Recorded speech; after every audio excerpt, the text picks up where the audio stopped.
This lecture we will discuss a new topic, displacement current. Displacement current को समझने से पहले हमें सिंपल करंट को समझना चाहिए कि सिंपल करंट क्या होता है, तभी हम डिस्प्लेसमेंट करंट को समझ पाएंगे।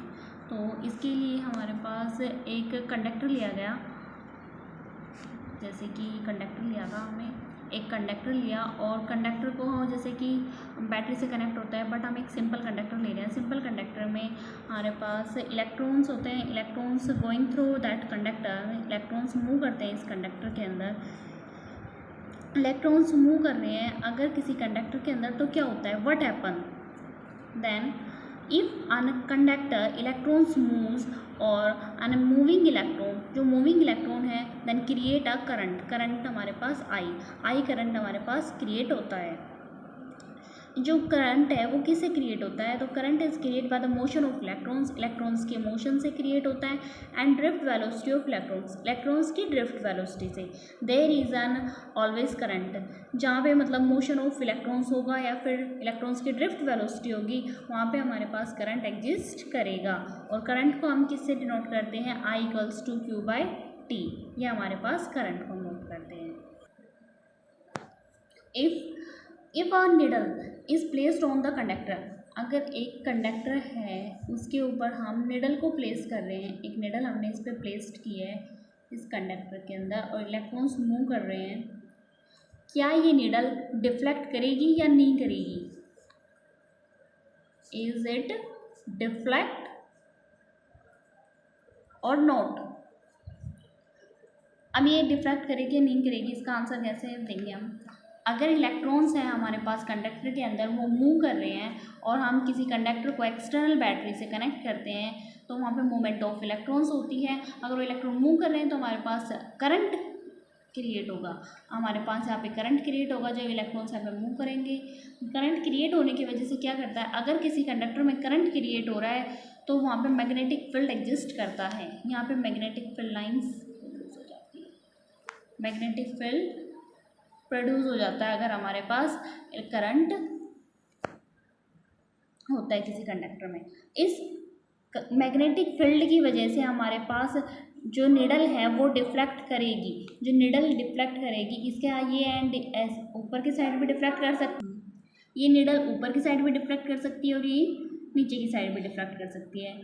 किसकी वजह से कर रही है, ये किसी कंडक्टर में करंट क्रिएट हो रहा है, करंट मूव कर रहा है और करंट की मूवमेंट की वजह से हमारे पास मैग्नेटिक फील्ड प्रोड्यूस हो रहा है। उस मैग्नेटिक फील्ड की वजह से ये जो निडल है ये डिफ्लेक्शन शो करेगी। ये हम नहीं कह रहे, ये ऑस्टेट्स ऑब्जर्वेशन से ही लगाया गया है कि पता लगा है कि यहाँ पे डिफ्लेक्शन होगा, उसी ने हमारे पास बताया था कि डिफ्लेक्शन होगा। तो दस यस इट डिफ्लेक्ट्स, ये हमारे पास डिफ्लेक्ट करेगी।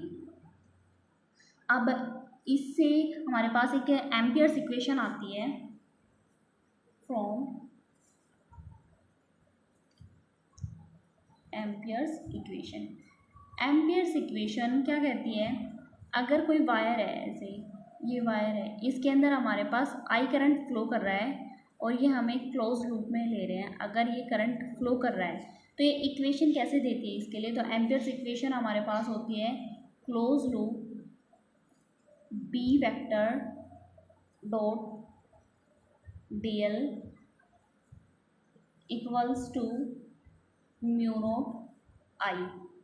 ओके, अब जो इसके अंदर जो टोटल करंट होगा, अब वायर के अंदर I करंट है तो हमने I लिया है, मीन्स म्यू नॉट साथ मल्टीप्लाई कर रहे हैं हम करंट I को, वो किसके इक्वल होता है, close integral B vector dot dl, या कहूँ line integral of B vector, इसकी इक्वल है। अगर हमारे पास ये तो एक करंट है, अगर हमारे पास और करंट होते हैं, दूसरी वायर में भी I करंट होता है, तीसरी में भी, ऐसे बहुत सारी वायर्स होती हैं, उनमें हमारे पास I करंट फ्लो करता है, तो हम उनको सम कर देंगे। सम करने के बाद हम यहाँ पे समेशन यूज़ कर लेते हैं इसमें, कि हम समेशन यूज़ कर रहे हैं।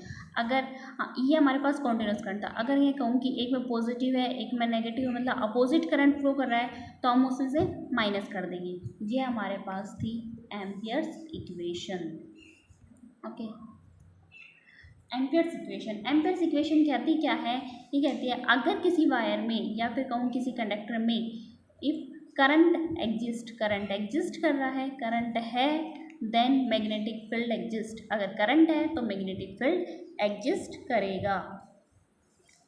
इफ करंट इज नोट, अगर करंट नहीं है तो मैग्नेटिक फील्ड भी नहीं होगा। ये हमारे पास एम्पियर्स इक्वेशन से पता चला है। अब एक एक्सपेरिमेंट हुआ था जिसमें बहुत सारे साइंटिस्ट इन्वॉल्व थे, फैराडे, मैक्सवेल्स, बहुत सारे साइंटिस्ट थे। एक एक्सपेरिमेंट हुआ था, उसमें सब इन्वॉल्व थे। क्या एक्सपेरिमेंट था कि दो प्लेट थी, मीन्स दो कैपेसिटर्स थे, इनको कनेक्ट किया गया, एक बैटरी से कनेक्ट किया गया। ये इसका पॉजिटिव टर्मिनल, ये नेगेटिव टर्मिनल, ये कनेक्ट किया गया, ये कनेक्ट की गई थी। ये इसका पॉजिटिव है, ये नेगेटिव है। अब इसको कनेक्ट किया तो इस प्लेट पे क्या हुआ, चार्ज एक्यूमुलेट होने लग गए, ग्रेजुअली चार्ज एक्यूमुलेट हुए। अगर हम इसको कनेक्ट कर रहे हैं तो यहाँ पे हमारे पास ये वाली जो प्लेट थी, ये हमारे पास पॉजिटिव चार्ज एक्यूमुलेट होने लग गए इसके ऊपर, और यहाँ पे हमारे पास नेगेटिव चार्ज एक्यूमुलेट होने लग गए धीरे धीरे। ठीक है, ग्रेजुअली का हम यूज़ कर रहे हैं। यहाँ पे पॉजिटिव हो गए, यहाँ पे नेगेटिव हो गए। अब हम मानते हैं कि यहाँ पे आई करंट फ्लो कर रहा है इस डायरेक्शन में, ये आई करंट फ्लो कर रहा है और ये यहाँ से जाके यहाँ तक आई करंट आ रहा है इस डायरेक्शन में, हमने ये माना है। अगर ये ऐसा हो रहा है, अब क्या करते हैं, हम एक निडल लेते हैं, निडल यहाँ पे प्लेस कर देते हैं, हम यहाँ पे प्लेस कर देते हैं और एक इसके सेंटर में प्लेस कर देते हैं। अब ये देखते हैं, उन्होंने देखा कि कहाँ पे डिफ्लेक्शन हो रहा है। अब देखो, ये वाली निडल डिफ्लेक्ट करेगी या नहीं करेगी, ये वाली निडल डिफ्लेक्ट करेगी। क्यों करेगी, क्योंकि यहाँ पे आई करंट फ्लो कर रहा है। अगर आई करंट फ्लो कर रहा है तो मैग्नेटिक फील्ड भी होगा और मैग्नेटिक फील्ड की वजह से ये डिफ्लेक्ट करेगी। यहाँ पे भी हमारे पास करंट है, मैग्नेटिक फील्ड है, तो ये भी डिफ्लेक्ट करेगी। बट ये ऑब्जर्व किया गया इस एक्सपेरिमेंट के दौरान कि जो ये वाली निडल थी ये भी डिफ्लेक्ट कर रही थी। अब ये कैसे डिफ्लेक्ट कर रही थी, ये सोचने की चीज़ थी कि ये डिफ्लेक्ट कर कैसे रही थी। यहाँ पे ना हमारे पास करंट है, ना हमारे पास मैग्नेटिक फील्ड है, फिर ये डिफ्लेक्ट कैसे कर रही थी। अब तो इस ऑब्जर्वेशन से ये पता लगाया गया है, अगर ये डिफ्लेक्ट कर रही है तो कोई तो रीज़न होगा। तो एम्पियर्स इक्वेशन यहाँ पे सेटिस्फाई नहीं कर रही, एम्पियर्स इक्वेशन में कुछ मिसिंग है, इसीलिए वो सेटिस्फाई नहीं करी। क्योंकि हमें पता है फिजिक्स में जो भी इक्वेशंस हम लेते हैं, यूज़ करते हैं, तो वो सेटिस्फाई करती है सिचुएशंस को, बट ये यहाँ पे नहीं कर रही सेटिस्फाई। देन हम क्या लिखते हैं, close loop B dot D L vector equals to mu naught I plus में कोई भी हमने P ले लिया या फिर A ले लिया, A टर्म ले ली। ये वाली जो टर्म है ये हमारे पास मिसिंग टर्म है, मीन्स कुछ मिसिंग है यहाँ पे। अब ये सारी चीज़ ऑब्ज़र्व कौन कर रहा था, जो मैक्सवेल थे हमारे पास, वो इन चीज़ को ऑब्ज़र्व कर रहे थे। उन्होंने क्या ऑब्ज़र्व किया, उन्होंने एक ऑब्जर्वेशन से एक इक्वेशन दी और इस चीज़ का सॉल्यूशन दिया। अब हमने पढ़ा है जो इलेक्ट्रोमैग्नेटिक इंडक्शन, जो हमारे पास चैप्टर है EMI, इलेक्ट्रोमैग्नेटिक इंडक्शन, उसमें एक कॉन्सेप्ट आता है जो चेंज इन फ्लक्स। फ्लक्स में चेंज होता है तो हमारे पास देता है इंड्यूस्ड करंट। अगर हमारे पास इंड्यूस्ड करंट है तो वो किसकी वजह से आता है करंट, चार्ज की वजह से आता है, चार्ज। अगर हमारे पास चार्ज है किसी जगह पे देन इलेक्ट्रिक फील्ड एग्जिस्ट करेगा। तो ये वेरी इन इलेक्ट्रिक फील्ड, या फिर कहूँ चेंज इन इलेक्ट्रिक फील्ड। अगर हमारे पास चेंज इन इलेक्ट्रिक फील्ड है तो हमारे पास क्या क्रिएट करता है, वो change in magnetic field create करता है, मैग्नेटिक फील्ड। अब जैसे यहाँ पे चार्ज का अकोमलेशन हो रहा था, यहाँ पे पॉजिटिव चार्ज का अकोमलेट हुआ, यहाँ पे हमारे पास नेगेटिव चार्ज अकोमलेट हुए, तो हमारे पास इलेक्ट्रिक फील्ड सेटअप होने लग गया इस डायरेक्शन में। हमें पता है जो इलेक्ट्रिक फील्ड है वो पॉजिटिव डायरेक्शन से नेगेटिव डायरेक्शन में जाता है, तो पॉजिटिव से नेगेटिव में जा रहा है। यहाँ पे हमारे पास अकोमलेशन हुआ, सेटअप हुआ, इलेक्ट्रिक फील्ड सेटअप हो रहा है, बिल्डअप हो रहा है इलेक्ट्रिक फील्ड। तो यहाँ पे हमारे पास इलेक्ट्रिक फील्ड बिल्डअप हो रहा है। अब इस इलेक्ट्रिक फील्ड की वजह से, चेंज इन इलेक्ट्रिक फील्ड की वजह से हमारे पास क्या आया, यहाँ पे हमारे पास आया magnetic field. Change in magnetic field पे एग्जिस्ट करेगा। अभी हमने देखा था ना कि जब इलेक्ट्रिक फील्ड वेरी करता है तो वो हमारे पास क्या देता है, चेंज इन मैग्नेटिक फील्ड। तो इस कॉन्सेप्ट से हमारे पास यहाँ पे इलेक्ट्रिक फील्ड की वजह से हमारे पास मैग्नेटिक फील्ड क्रिएट हो गया। अगर हमारे पास मैग्नेटिक फील्ड है देन ये डिफ्लेक्ट करेगा। अब जो यहाँ पे करंट आया उसको हम क्या बोलते हैं, यहाँ पे जो करंट आ रहा है इसके बीच में, इसको हमने नाम दिया ID, मीन्स डिस्प्लेसमेंट करंट। तो जो मैक्सवेल्स इक्वेशंस थी, मैक्सवेल ऑब्जर्वेशन से जो इक्वेशंस थी, Maxwell's observation,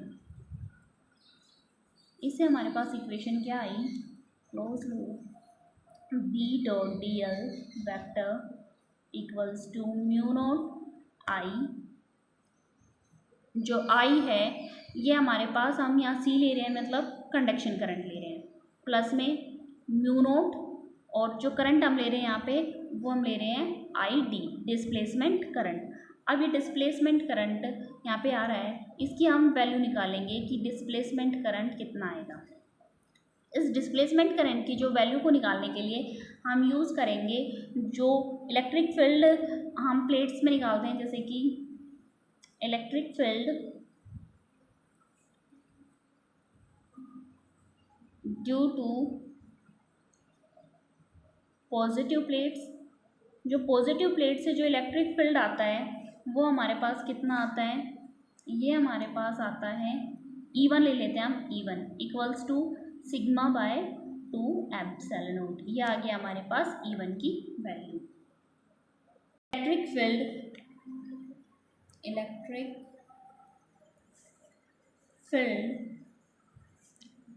due to negative plates से जो इलेक्ट्रिक फील्ड आएगा वो कितना आएगा, वो हमारे पास आता है E2 equals to sigma by 2 epsilon naught. ये सबको पता होता है। अब हम टोटल इलेक्ट्रिक फील्ड निकालेंगे। टोटल इलेक्ट्रिक फील्ड वो किसके इक्वल होगा, E equals to E1 plus E2। E1 की वैल्यू हमारे पास क्या है, सिग्मा बाय 2 एप्सिलॉन नॉट। इसकी वैल्यू हमारे पास क्या है, सिग्मा बाय 2 एप्सिलॉन नॉट। ये हमारे पास आ गया sigma by epsilon naught E। इसको हम अच्छे से लिख लेते हैं, E equals to sigma by epsilon naught. अब सिग्मा हमें पता है, सिग्मा क्या होता है, सरफेस चार्ज डेंसिटी। ये सरफेस चार्ज डेंसिटी होता है। अब सरफेस चार्ज डेंसिटी को हम डिनोट करते हैं sigma equals to Q by A। इससे हम इसको रिप्रेजेंट करते हैं। यहाँ पे हमारे पास Q बाय A। अब क्या करते हैं, इसको हमने इस इक्वेशन में पुट करेंगे सिग्मा की वैल्यू को, then E equals to Q by A epsilon naught. Q की वैल्यू यहाँ से निकालेंगे, Q equals to cross multiply करेंगे E A एप्सिलॉन नॉट। यहाँ पे हमारे पास आ गई Q की वैल्यू। अब वी नो दैट जो E A है वो किसके इक्वल होता है, फाई, क्योंकि ये हमारे पास फाई के इक्वल होता है, किसमें, phi E in electric field. Phi हमारे पास होता है electric flux E dot A. अगर हम बात करें मैग्नेटिक फील्ड में E B, वो हमारे पास होता है B डॉट ए। इस कॉन्सेप्ट का यूज़ करेंगे हम, ये हमारे पास होता है इलेक्ट्रिक फ्लक्स। यहाँ पे हमने पुट किया Q equals to phi E। अब E वाला क्यों कर रहे हैं, क्योंकि हमारे पास इलेक्ट्रिक फील्ड ले रहे हैं, साई E। ये हमारे पास आई Q की वैल्यू। अब हमें Q थोड़ी चाहिए, हमें तो करंट चाहिए। करंट हमारे पास होता है क्या, अभी हमने पढ़ा था, करंट हमारे पास Q बाई T होता है। अब Q बाई T होता है, इसके लिए हमें इसके नीचे T चाहिए। अब T के लिए हम क्या करेंगे, इसका डिफ्रेंशिएट करेंगे, इसको differentiate above equation with respect to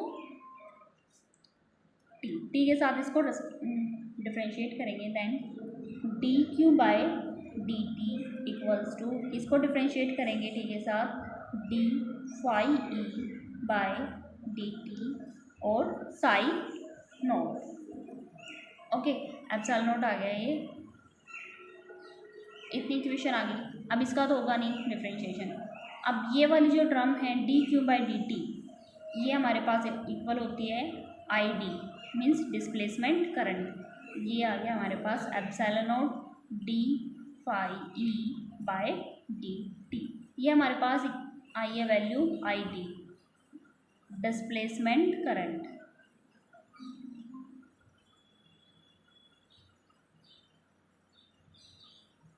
आ गया डिस्प्लेसमेंट करंट। अब इस डिस्प्लेसमेंट करंट की वैल्यू को आईडी की वैल्यू को हम पुट करेंगे जो हमारे पास मैक्सवेल्स ऑब्जर्वेशन आई थी उसमें। क्या थी वो? ये थी हमारे पास close loop B vector dot D L vector equals to mu naught I C plus में हमारे पास म्यू नोट आईडी की वैल्यू पुट करेंगे epsilon naught D phi E by D T. Okay, ये इक्वेशन आ गई हमारे पास फाइनल इक्वेशन। अब जो ये फाइनल इक्वेशन है क्या ये सेटिस्फाई करेगी हर सिचुएशंस को? इसके लिए हम देखेंगे कि इस सिचुएशंस को सेटिस्फाई कर रही है या नहीं कर रही। अब ये सेटिस्फाई करेगी या नहीं करेगी इक्वेशन, हर कंडीशन को देखते हैं। ये जो इक्वेशन है देखो, इस सिचुएशन को, जो ये वाली सिचुएशन थी, इस सिचुएशन को ये सेटिस्फाई करेगी। क्यों? यहाँ पे देखो जो IC की वैल्यू, यहाँ पे IC की वैल्यू है, हमारे पास कंडक्शन करंट है इसलिए ये सेटिस्फाई करेगी। बट यहाँ पे हमारे पास डिस्प्लेसमेंट करंट नहीं है तो ये 0 हो जाएगा। बट इसके लिए हमारे पास ये सेटिस्फाई करेगी। अगर मैं कहूँ इस सिचुएशन के लिए सेटिस्फाई करेगी या नहीं करेगी, इसके लिए भी करेगी क्योंकि यहाँ पे हमारे पास डिस्प्लेसमेंट करंट है बट हमारे पास कंडक्शन करंट 0 है तो हमारे पास ये इक्वेशन उस वाली कंडीशन के लिए सेटिस्फाई करेगी। तो हम ये कह सकते हैं जो इक्वेशन है ये हर सिचुएशन के लिए सेटिस्फाई करेगी। ये था हमारे पास displacement current. I hope you will understand it. Thank you.